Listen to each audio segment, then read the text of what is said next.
Bonjour à tous, bonjour à toutes. Je suis avec Monsieur Fidel Castro Elembe, un juriste de formation.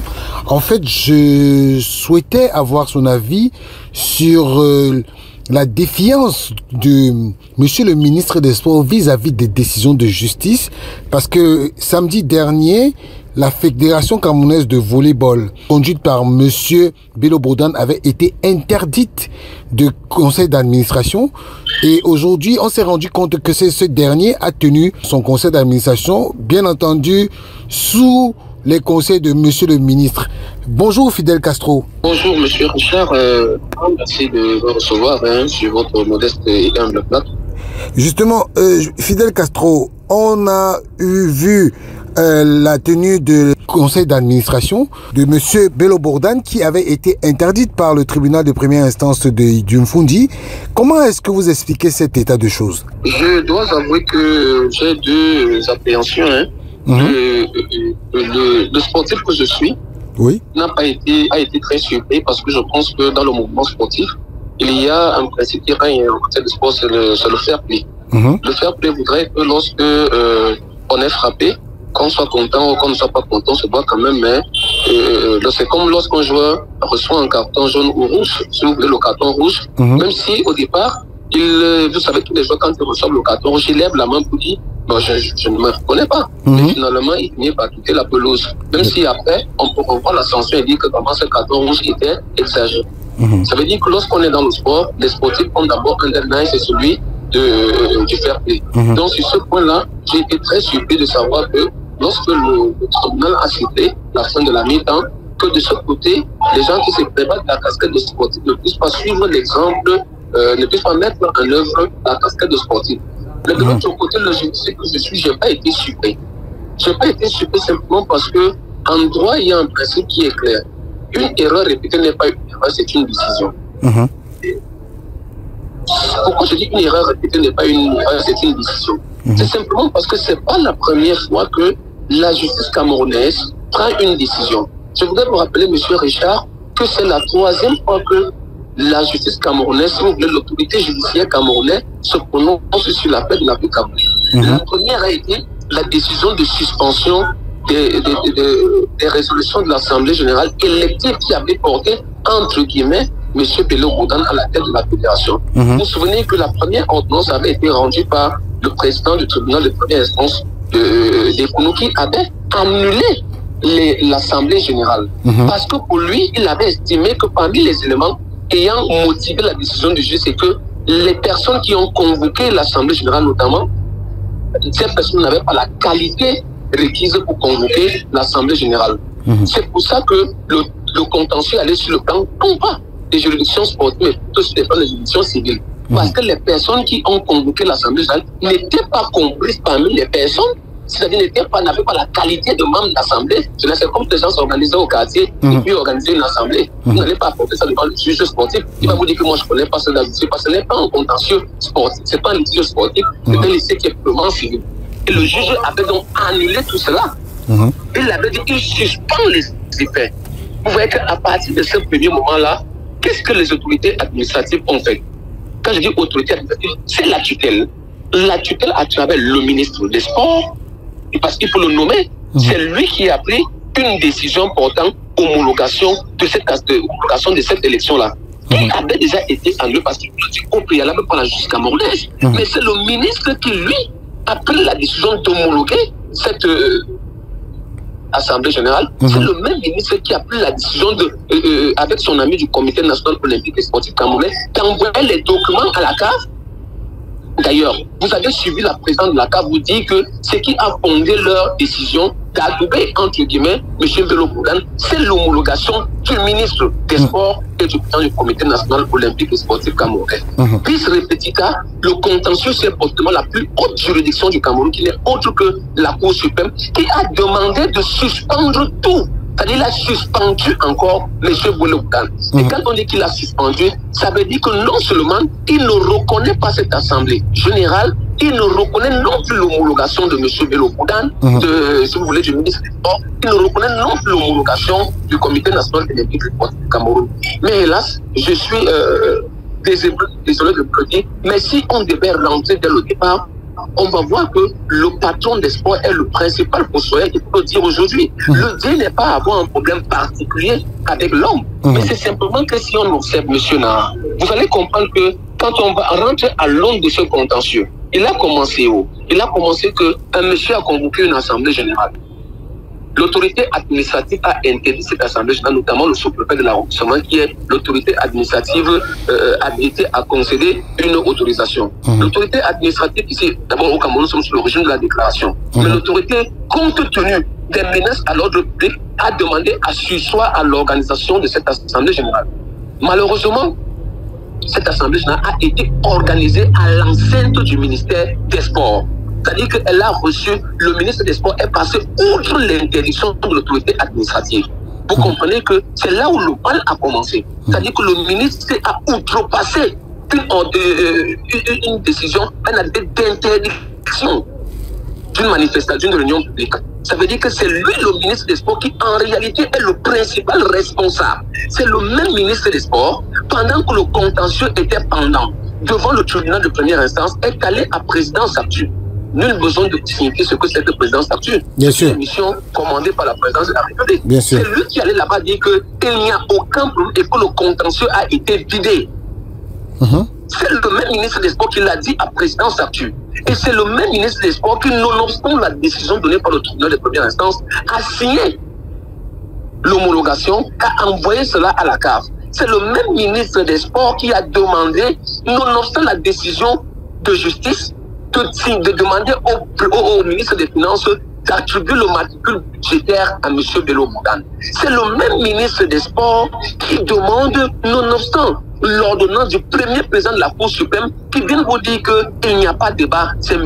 Bello Bougane qui est le président de la Fédération camerounaise de football.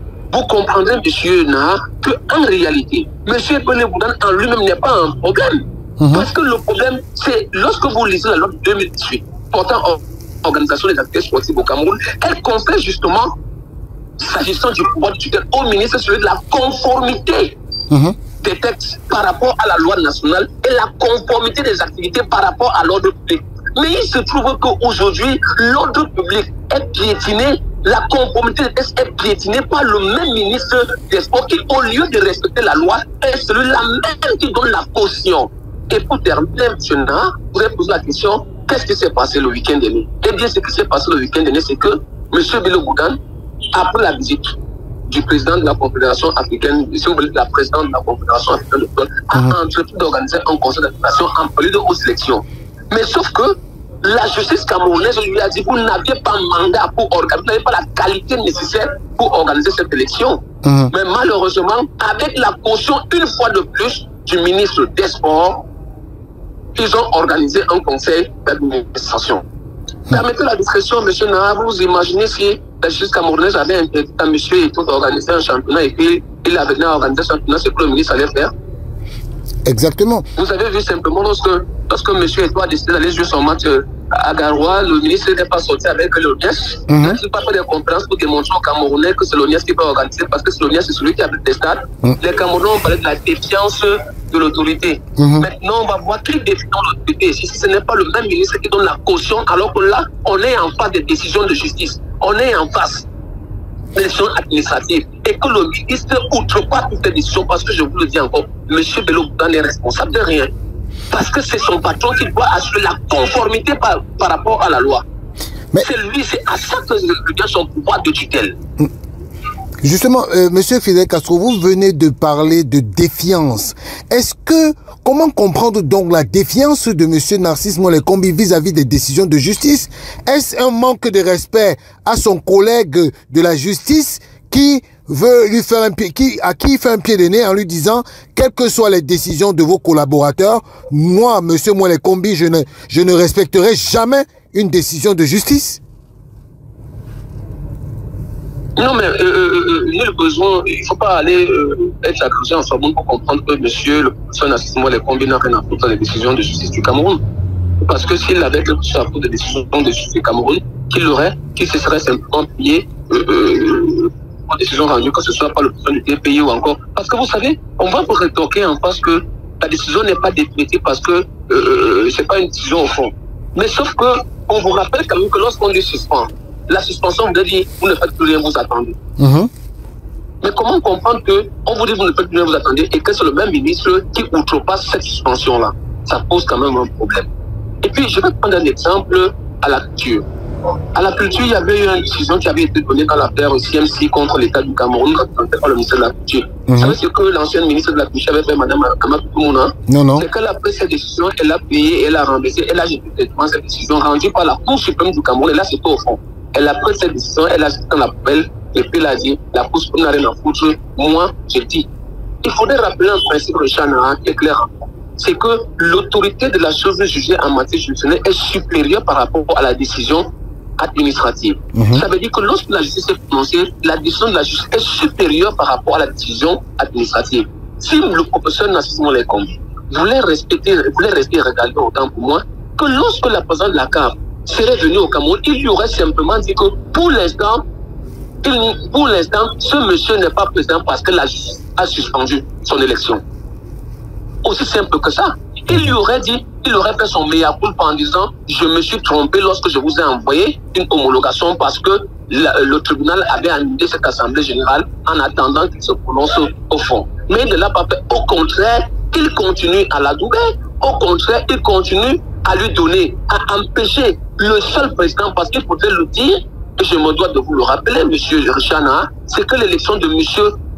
Julien Serge Abouamaboul n'a jamais fait l'objet d'une quelconque contestation.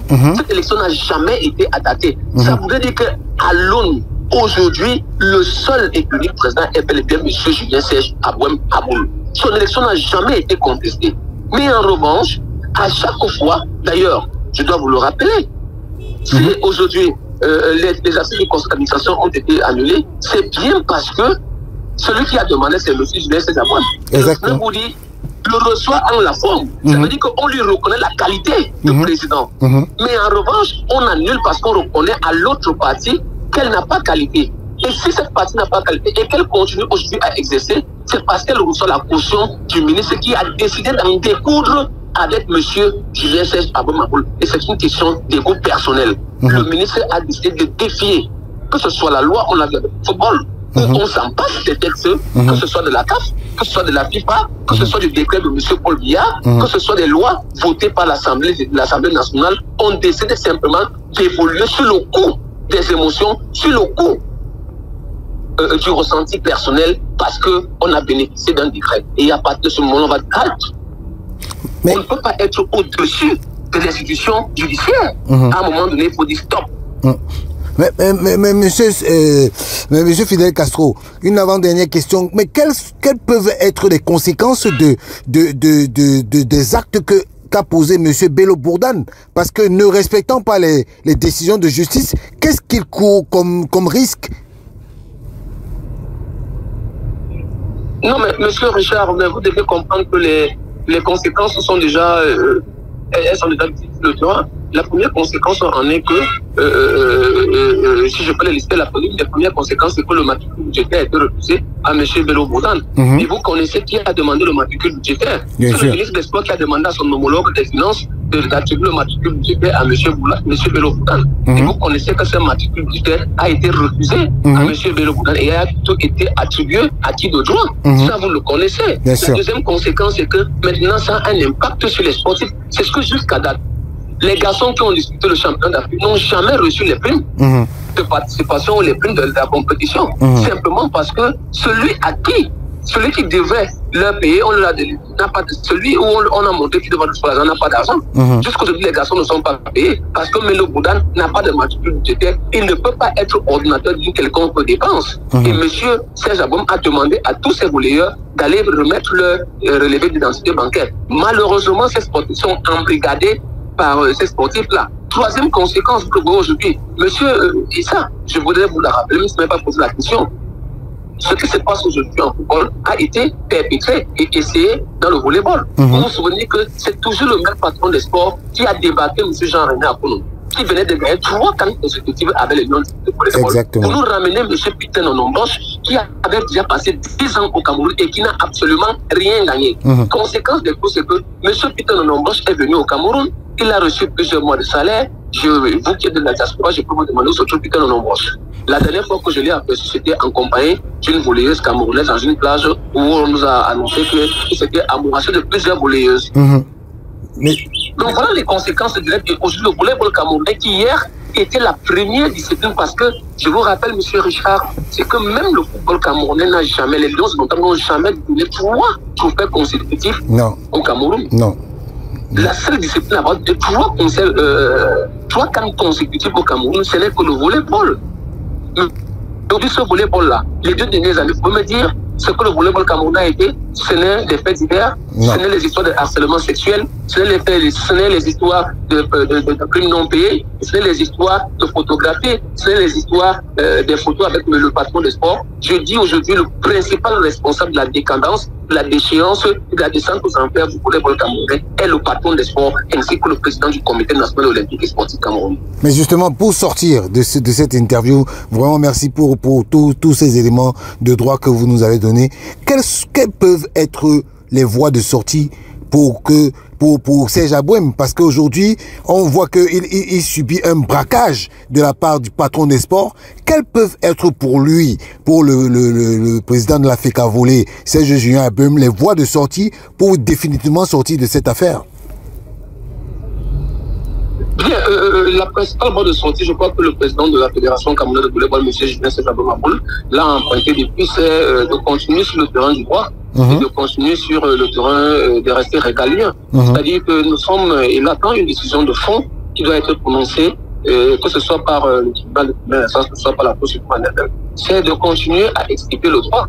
Parce que, quelle qu'en soit la situation, disent que force reviendra toujours à la loi. Je crois que M. Julien Abouem est sur le terrain du droit. Vous vous souvenez que M. Tombi Aroko a été dans la même posture, il a été adopté par l'ancien ministre des Sports, il a même remporté une calamité découverte à la présidence de la République, mais lorsque la justice a frappé, vous connaissez les conséquences. Donc je pense qu'aujourd'hui, M. Julien Abouem, on l'a empêché de travailler durant 2 ans, il vient de remplir, je crois qu'il a rempli pour un mandat de 4 ans, la justice a peut-être son temps, mais je crois que la porte de sortie, c'est de rester dans le cadre régalien, de rester dans le cadre républicain, parce que, comme le dit, si bien notre président de la République, force reviendra toujours à la loi, et non la loi reviendra toujours à la force. Parce qu'il faut que la nuance entre ce que nous sommes en train de vivre au Cameroun, c'est la force, c'est-à-dire le droit de la force et non la force du droit. Mais je crois que M. Julien Abouem se situe de l'autre côté, qui est celui de la force du droit, et je crois que c'est ce terrain-là que les conséquences seront là. Et je voudrais dire simplement, je suis désolé en tant que de voir que tout ce désordre provient de nous autres qui sommes censés incarner la loi, qui sont censés respecter le droit et qui sont censés éduquer en matière de droit. Mais justement, mais dernière petite question, mais est-ce que après tout ça là, vous êtes sûr que M. Narcisse Mouele-Kombi, avec son attitude, ne pourra pas toujours ne pas respecter les droits, puisque vous dites que force reviendra à la loi? Monsieur Richana, vous connaissez le pays dans lequel nous vivons. Vous connaissez exactement ce qui se passe au Cameroun. Et qui vous dit par exemple que M. Narcisse Mouele-Kombi sera encore sur des sports d'ici demain matin? Ah, d'accord. Ça, d'accord. Vous savez, nous sommes dans un État démocratique, nous sommes dans un État de droit. Et le président de la République que je sers, le président de la République que tous les Camerounais croient, c'est un homme régalé, c'est un homme républicain. Et à chaque fois qu'il a été interpellé sur les questions de droit, vous avez vu la question de la Fédération camerounaise de football. Sera-t-on, ne sera-t-on pas à Garoua? Vous avez vu ce qui s'est passé in fine. Le président Narcisse Mouele-Kombi a continué sa petitesse jusqu'à, permettez l'expression parce que je ne parle pas de petitesse en termes d'être humain, mais d'obstination à vouloir outrepasser les textes réglementaires de la CAF, de la FIFA et même de la Fédération. Mais vous avez vu qu'à un moment donné, le président de la République a pris ses responsabilités et le Premier ministre a répété cela. Donc c'est pour vous dire qu'à un moment donné, ce n'est pas la seule volonté ministérielle qui va compter, mais on a un chef d'État qui est régalien, c'est un homme de droit et qui sait respecter les règles de droit. Monsieur Fidel Castro Elembe, merci pour votre pour tout votre éclairage et j'espère vous retrouver bientôt dans nos lives parce que vous êtes fortement réclamé dans nos lives. Merci beaucoup. C'est moi qui vous remercie, monsieur Richard. J'espère également vous retrouver. Salut. Ok, merci beaucoup. Bonne journée.